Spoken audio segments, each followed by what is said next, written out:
Welcome to the Coast to Coast podcast, brought to you by Play Picks and the Lines, coming to you from the West Coast. Josh Lander, joined by my guy Nate Weitzer on the East Coast.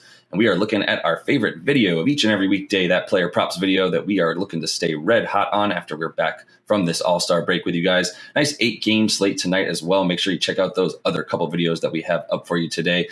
Do like and subscribe to that page. And also check out Nate's great article up on playpicks.com with some best bets and player props in there for you as well. And as always, if you do still need a FanDuel or DraftKings account, head to fdpicks.com or dkpicks.com and find those listings in your area. And before I toss it to you, Nate, I just wanted to also bring up that we do have our wonderful player props tool up on the lines.com right now. Nate's doing a great job of keeping that updated so you can find all the best bets around available, looking at each of the different odds makers and what they're offering for each of these player props in the NBA each and every day.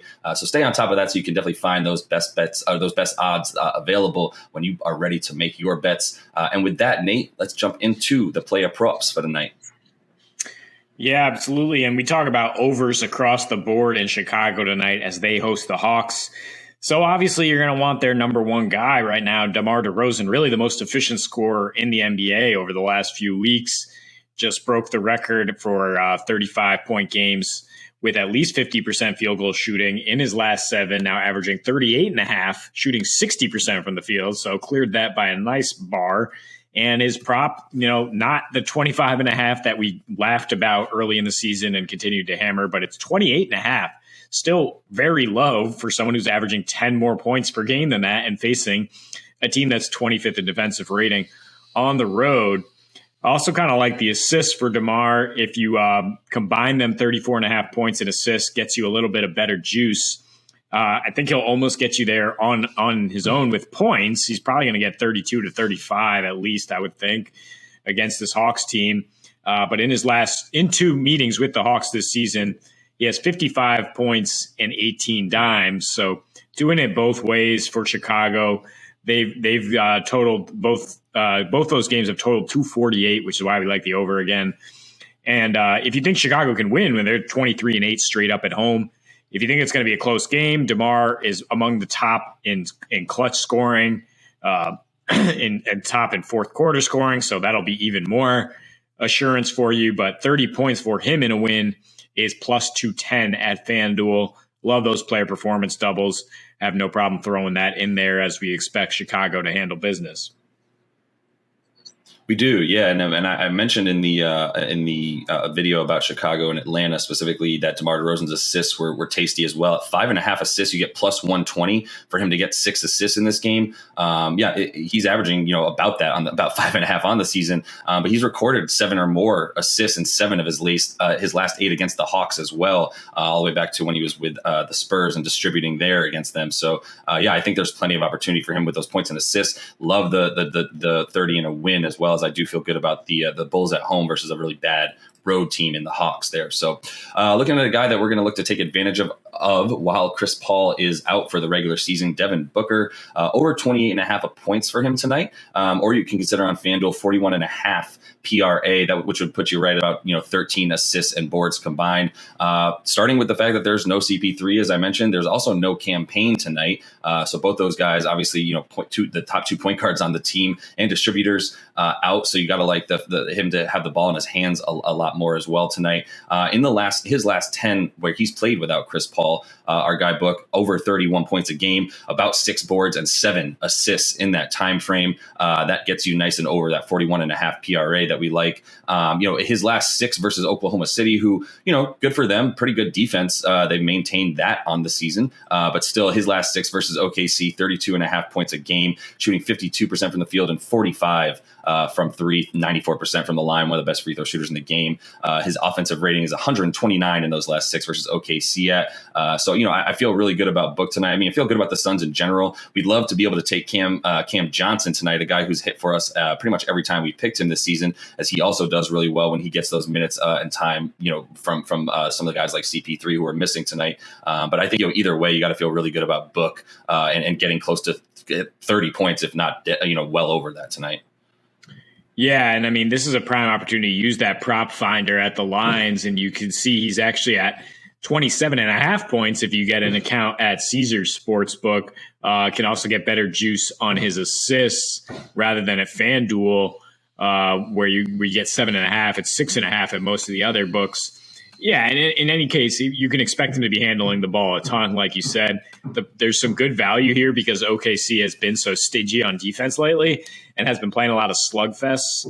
But they get Shai Gilgeous-Alexander back tonight from a 10-game absence, and I expect them to actually cover in this spot at 10-point spread.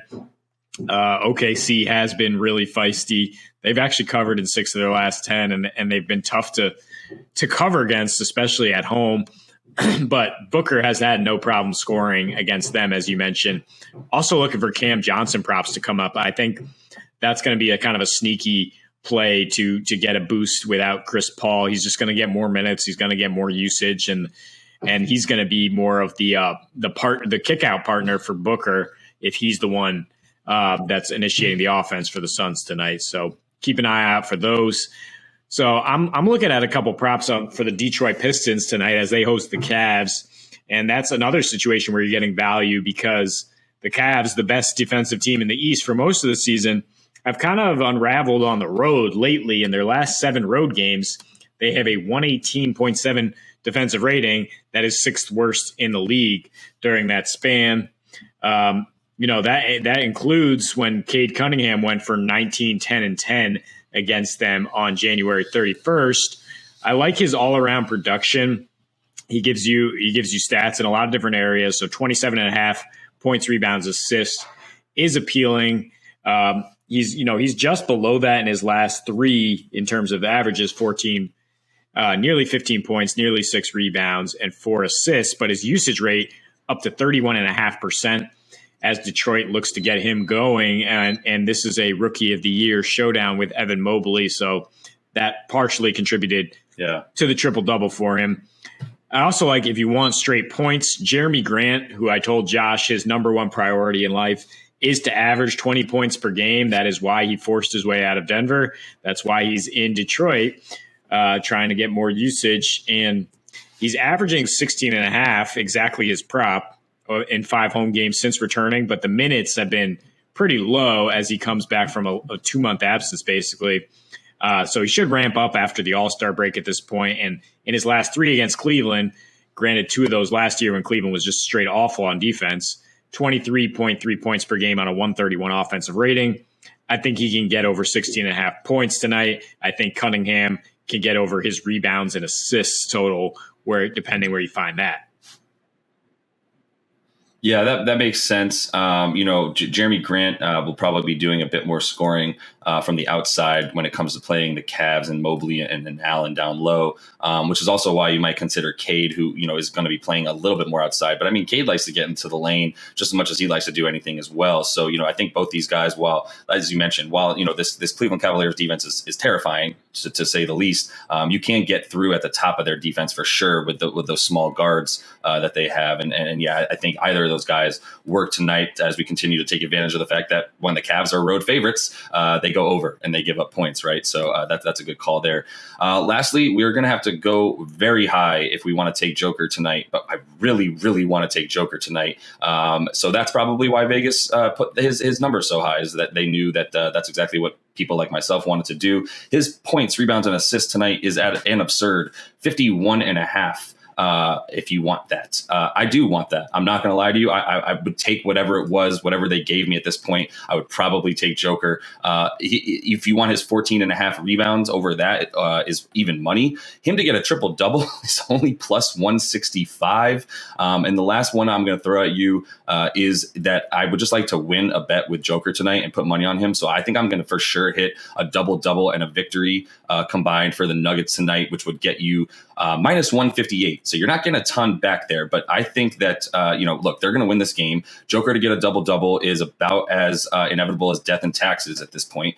So against the Kings, especially, just starting with how bad they are going before I even get into Joker, they're very bad. They're historically bad, as they've been historically bad on defense the last 2 seasons. They're not helping themselves out this season as they sit with the 2nd worst defensive rating. They give up the most points in the paint. They give up the most second chance points. They are bottom 8 in terms of rebounding and everything is just as bad at home as it is on the road. They give up just as much, and they love to score at home too. So that's why there's going to be a lot of points in this one.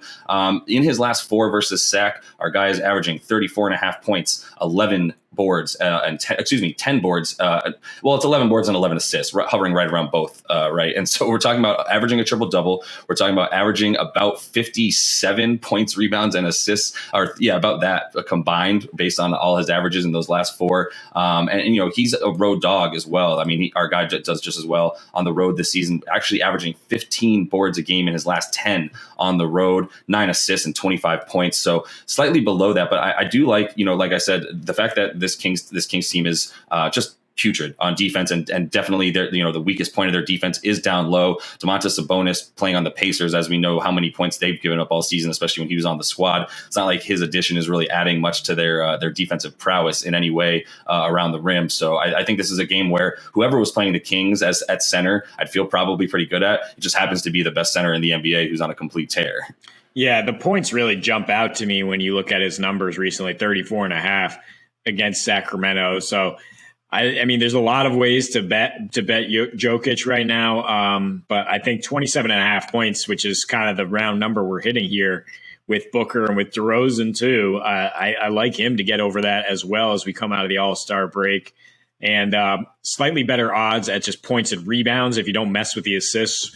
We've talked about, the Nuggets just don't have a ton around him lately, and his assists are down this year, but the rebounds are way up. Career high defensive rebounding rate. Sacramento playing with plenty of pace and giving up tons of boards.